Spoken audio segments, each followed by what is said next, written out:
Messieurs les présidents, Mesdames, Messieurs, mes chers collègues, je voudrais, au nom du Collège de France, en tant qu'administrateur, vous souhaiter la bienvenue pour ce colloque, cette conférence qui est consacrée à l'éradication de la faim, ou plus exactement, vers l'éradication de la faim, c'est-à-dire comment faire, comment mobiliser la science, comment agir concrètement, comment promouvoir les meilleures actions pour réaliser un objectif qui est fondamental pour la survie de nos pays. Je voudrais simplement vous dire quelques mots sur le Collège de France qui vous accueille en vous disant que nous sommes heureux d'avoir avec nous le professeur Ismail Serageldine, qui a été et qui est toujours d'ailleurs le titulaire de la chaire Savoir contre pauvreté, qui est une chaire mécénée par l'Agence française de développement. Et nous avons aussi la chance d'avoir avec nous M. Dovzera, qui est le directeur général de cette agence tellement importante pour combattre la pauvreté dans le monde entier.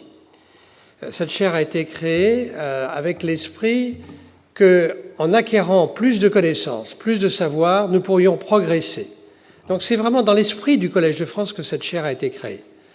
Plus de connaissances, plus de savoir rigoureux permet d'avancer sur des questions particulièrement difficiles, même si nous le savons, tout ne peut pas être résolu immédiatement. Cette chaire est une chaire annuelle. Nous avons eu Esther Duflo, Peter Piot.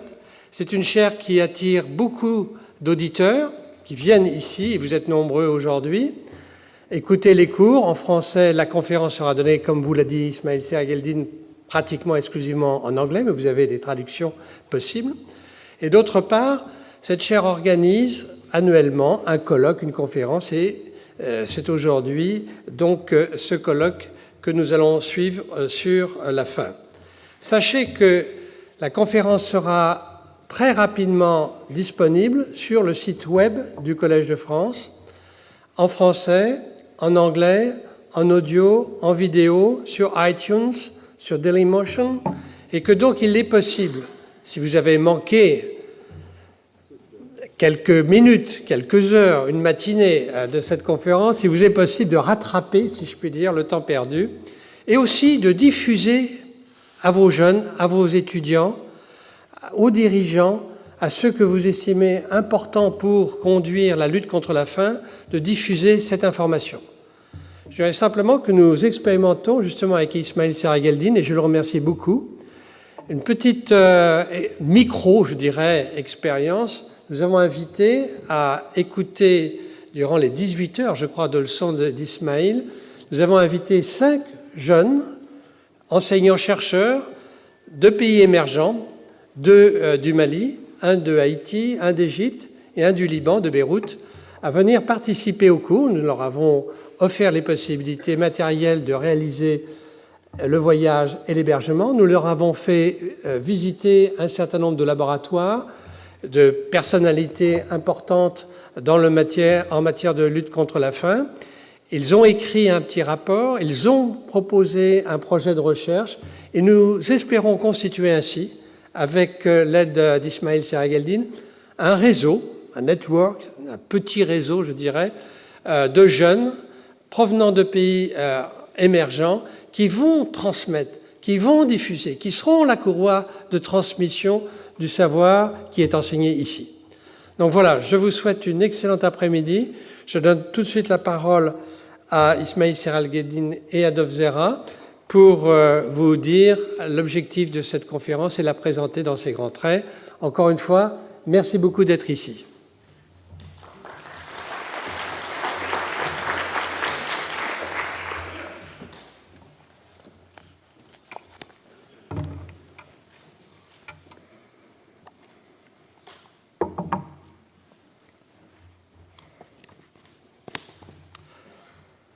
Messieurs les présidents, messieurs les professeurs, mesdames et messieurs, bonjour.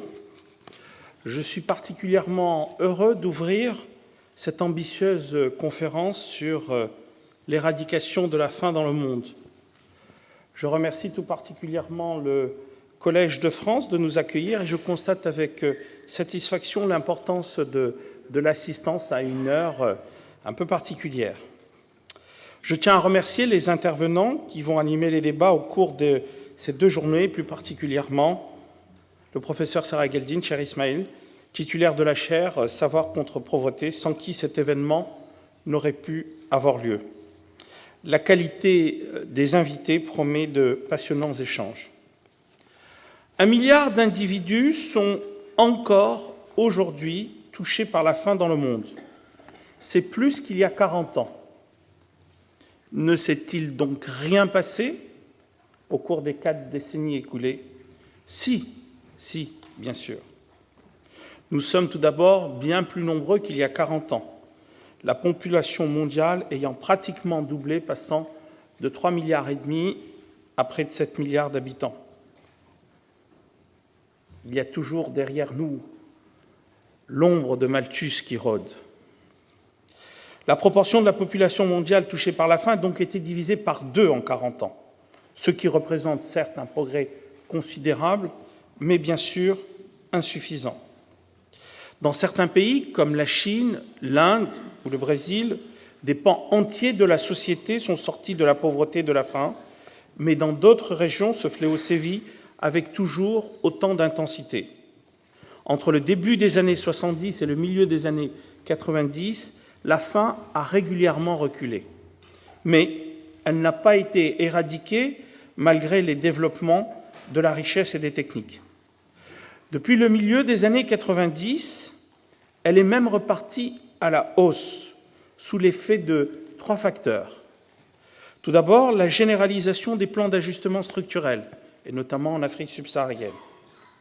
Un certain désintérêt pour les politiques agricoles, j'y reviendrai.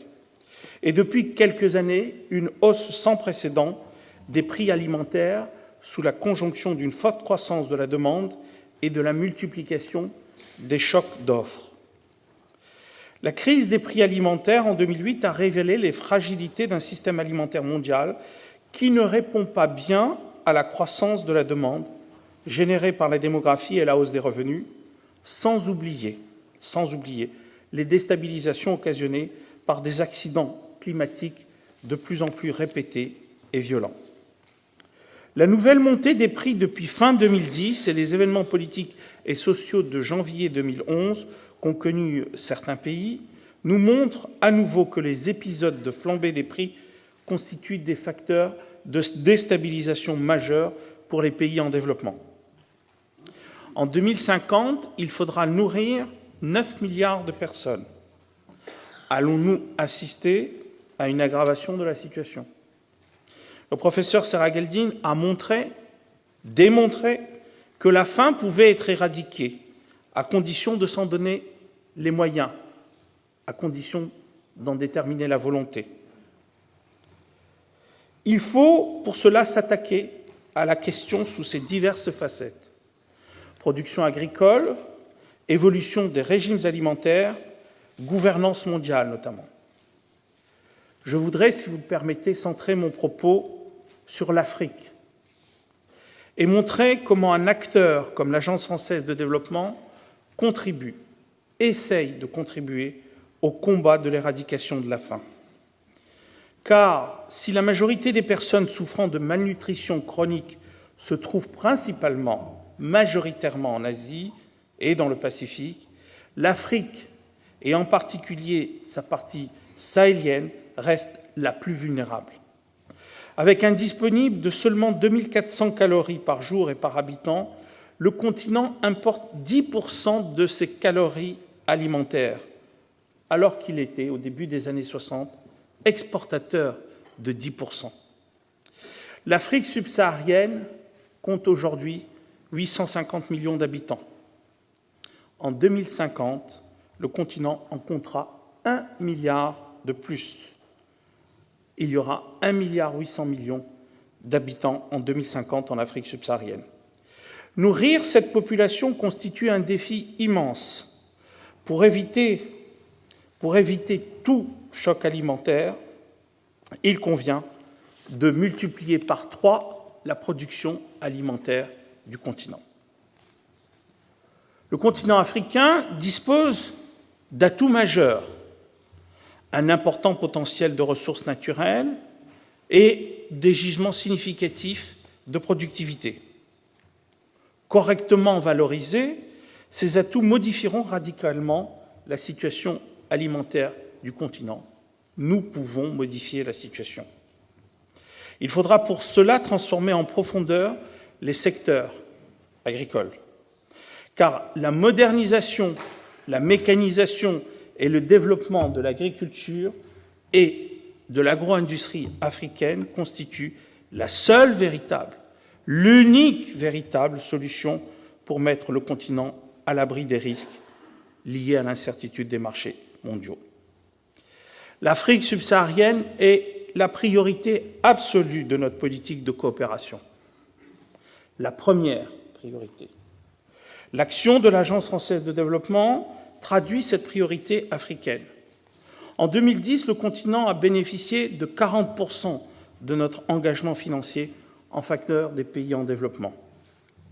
En d'autres termes, l'effort financier de l'État, c'est-à-dire en prenant en compte notamment les bonifications d'intérêt de nos prêts et les subventions, l'Afrique représente non pas 40% du volume, mais 60% de notre activité.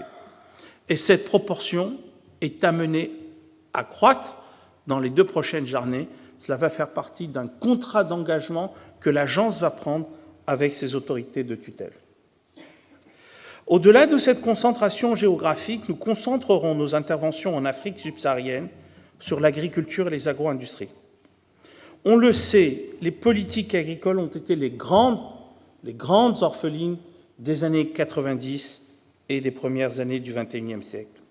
Et permettez-moi de faire une petite considération personnelle à laquelle je tiens particulièrement. J'étais alors à la tête d'une entreprise publique agro-industrielle, qui s'appelait la CFDT, la Compagnie française de développement des fibres textiles. Et au bout de 18 mois d'exercice de cette présidence, j'ai modifié le titre, la dénomination de cette société, pour recourir à l'expression de DAGRIS, Développement des agro-industries du Sud. Je militais à l'époque, notamment pour le coton, contre les subventions de certains pays riches, au premier rang desquels les États-Unis, qui ont complètement déstructuré la filière cotonnière africaine, les zones rurales africaines. Juste un chiffre, l'effet des subventions au coton. Entre 2000 et 2010, la production indienne a été multipliée par 2, la production chinoise a augmenté de 60%, la production américaine de 40%.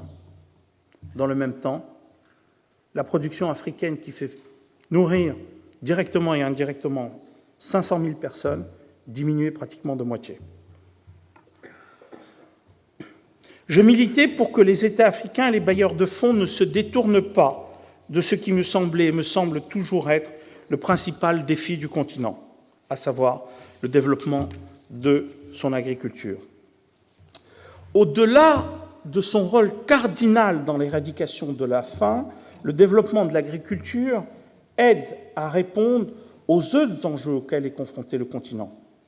La dynamisation de la croissance économique, la création de valeur ajoutée et d'emplois, mais également le ralentissement de l'exode rural en stabilisant les populations dans les zones rurales, et aussi la lutte contre la désertification. À l'époque, il faut le reconnaître, le discours était inaudible. Les plans d'ajustement structurel des années 90 avaient profondément déstructuré les sociétés du Sud, et les États concentraient logiquement et naturellement leurs efforts sur la lutte contre la pauvreté. Heureusement, depuis une dizaine d'années, et plus particulièrement depuis 2004-2005, avec le retour de la croissance économique pour nombre de pays africains, nous sommes dans une dynamique différente. Et la nécessité de réorienter les politiques publiques africaines sur le développement agricole est aujourd'hui partagée par tous. Beaucoup reconnaissent que la croissance du continent depuis 2004-2005, quelles que soient les disparités régionales, les disparités nationales, cette croissance, ce mouvement ne doit pas être enrayé par la survenance d'une quelconque crise alimentaire. Le développement de l'agriculture doit s'accompagner du développement de l'agro-industrie. L'Afrique, les pays africains, et notamment les pays sahéliens, ont un cheptel important. 9 millions de bovins au Mali, et pour tout vous dire, je ne suis pas très sûr des statistiques. 9 millions également, dit-on, au Burkina, 3 millions au Sénégal. Pourtant, ces pays importent de la poudre de lait. La production d'aliments du bétail est insuffisante et, vous pouvez l'imaginer, les marges de manœuvre sont importantes pour améliorer la productivité et le développement de ce cheptel. Pour réussir aussi cet enjeu, il faudra développer les chaînes de froid et donc les capacités énergétiques. J'y reviendrai un instant. D'ici 2013, l'Agence française de développement consacrera 1 milliard d'euros à la modernisation de l'agriculture et des agro-industries africaines, selon 4 axes que je vais brièvement vous présenter. Tout d'abord, le renforcement des organisations professionnelles agricoles et la structuration des filières agricoles est la condition première de la modernisation de l'agriculture. La modernisation de l'agriculture doit s'accompagner avec la permanence des structures familiales de production. C'est fondamental, c'est essentiel. Des évolutions de fond sont engagées depuis 2 décennies, notamment par l'encouragement des producteurs à participer à la gestion de leurs propres filiales, et l'exemple le plus caractéristique est celui de l'organisation des producteurs, des cotonculteurs burkinabés, en incitant les agriculteurs également à participer à la gestion des systèmes de formation professionnelle, en appuyant le développement des organisations économiques, et enfin, en renforçant les organisations de représentation comme les chambres d'agriculture ou les syndicats, tant au niveau local que national. Le deuxième axe de notre intervention sera le soutien à l'investissement privé et aux filières agricoles et agro-industrielles. Le renforcement des organisations agricoles ne sera possible que si l'accès au crédit, notamment par les mécanismes de microcrédit ou de mésofinance, si cet accès est facilité à l'échelle de la campagne agricole, certes par les préfinancements de campagne, mais également à plus long terme pour favoriser l'investissement. Considéré comme un secteur risqué, où les garanties sont difficiles à obtenir par définition, l'agriculture est, comme vous pouvez l'imaginer, peu attractive pour les banques. Et donc là, nous avons tout notre rôle. L'agence met déjà et mettra en œuvre des outils financiers adéquats de garantie de lignes de crédit pour accompagner ces mécanismes de financement et permettre aux banques de participer au financement du secteur. Le troisième axe sera le développement d'outils de gestion des risques, en particulier pour amortir les risques liés à la volatilité des prix agricoles, sujet inscrit à l'agenda du G20 par notre président de la République. Au risque d'apparaître un petit peu passéiste, les caisses de stabilisation qui ont permis le développement des filières agricoles en Afrique ont pratiquement toutes disparu. Elles avaient leur rôle. Elles ont eu, dans ces périodes de crise compliquées du début des années 90, quelques travers qui justifiaient leur remise en cause, mais elles avaient leur rôle. Et peut-être qu'elles retrouveront quelques jeunesses. Pour mettre le continent à l'abri des aléas des marchés mondiaux à moyen terme, des pistes doivent être étudiées, comme les mécanismes de sauvegarde actionnables en cas de flambée des cours des produits importés ou les produits d'assurance contre les risques climatiques. Je n'en dirai pas plus, d'autant que nous avons dans la salle Pierre Jacquet, qui est chef économiste de l'Agence française de développement et qui a été missionné par notre président de la République pour faire des propositions pour le G20. L'Agence a déjà mis en œuvre quelques innovations comme les prêts contracycliques, incluant une flexibilité dans les remboursements en fonction des prix des produits alimentaires importés. C'est avec cet outil que nous avons appuyé l'Association interprofessionnelle du coton burkinabé dans la création d'un fonds de lissage coton. Les effets positifs de ce mécanisme sont déjà visibles puisque la filière burkinabé, dans le contexte que je vous ai indiqué tout à l'heure, est probablement la seule à avoir réussi à subir le choc de la baisse des prix, avant la remontée récente, mais le choc de la baisse des prix sur cette décennie 2000. Enfin, et je terminerai par là, le quatrième et dernier axe, la promotion d'une agriculture écologiquement intensive, c'est-à-dire une agriculture économe en eau, par définition ressources rares, permettant de maintenir ou de restaurer la fertilité des sols. L'intensification durable est possible et doit être soutenue.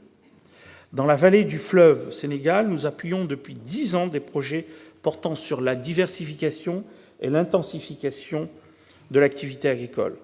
Ces actions, en faveur notamment des filières rizicoles, laitières ou bien encore fruitières, permettent de répondre aux besoins d'exportation tout en respectant les contraintes environnementales.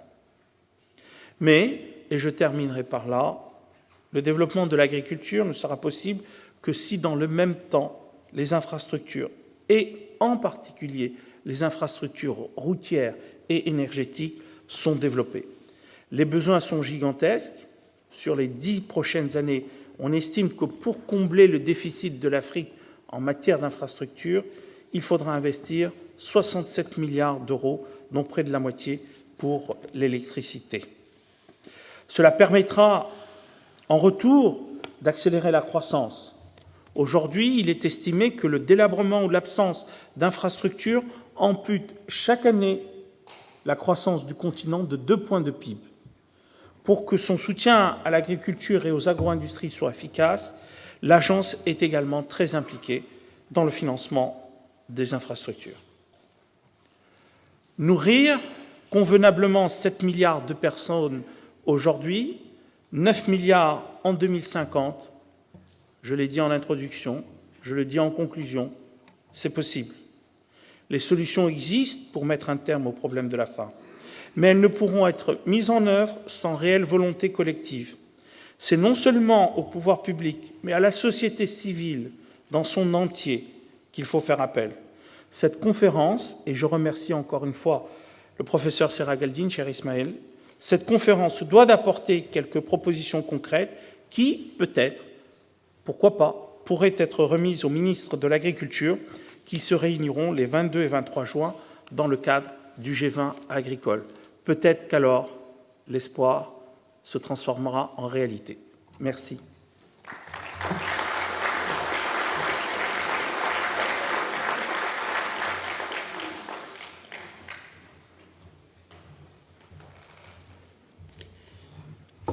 Merci beaucoup, Pierre Corvol. Merci beaucoup, Dov Zerra, de vos interventions. Mesdames et messieurs, comme j'ai eu l'occasion de le faire constater avant ça, que la plupart de nos débats seront en anglais, parce que l'anglais est devenu l'espéranto, la deuxième langue de la plupart des pays du monde, et que nous voulions une intervention internationale dans le cadre de cette réunion. Deuxième point, je crois que vous avez constaté que, au-delà du fait que c'est vers l'éradication de la faim que se concentrent nos travaux, il y a deux choses. À l'extérieur, il y a le cube de Rubik, et ceux d'entre vous qui ont suivi mes cours savent que ça a beaucoup paru dans mes discussions, car à la fin, comme je crois que vous l'avez bien constaté par l'intervention de M. Zerra, il faudra conjuguer les efforts dans beaucoup de politiques différentes, que ce soit les infrastructures, l'éducation, le commerce, la stabilisation des prix, l'habilitation des femmes, l'autonomisation des femmes, la santé. Il y a beaucoup de choses à faire pour pouvoir assurer une agriculture pérenne, durable et en même temps équitable. Deuxièmement, et peut-être plus fort encore à l'intérieur, ici vous avez cette image qui vient de la conférence inaugurale dans ce même amphithéâtre, qui souligne qu'il faut devenir les nouveaux abolitionnistes. We must become the new abolitionists. Pourquoi? Parce que au moment d'abolir l'esclavage, les abolitionnistes n'ont pas dit qu'ils devaient simplement améliorer la condition des esclaves, ils n'ont pas dit qu'il fallait être réaliste, que les intérêts économiques allaient d'une direction différente. Ils ont bien dit clairement, nettement, qu'il fallait abolir l'esclavage. Et je maintiens qu'aujourd'hui, dans un monde qui a tous les moyens technologiques et financiers que nous connaissons aujourd'hui, il est impensable qu'il y ait près d'1 milliard d'individus qui ne mangent pas à leur faim. Il faut s'indigner, il faut justement amener cette volonté d'action qui va vers l'éradication de la faim et abolir la faim, et non pas simplement réduire le nombre, réduire ceci ou cela, améliorer les conditions. Et pour ce faire, nous avons réuni un grand groupe de grands spécialistes du monde entier que je salue ici au nom du Collège de France, aussi bien qu'au nom de l'Agence française de développement qui a eu la gentillesse de soutenir ces actions. Et je voulais souligner que nous allons avoir en fait pas des présentations techniques, mais des débats. Des débats entre les plus grands spécialistes du monde qui vont engendrer, je crois, une ouverture d'esprit au-delà de ce que nous connaissons tous déjà.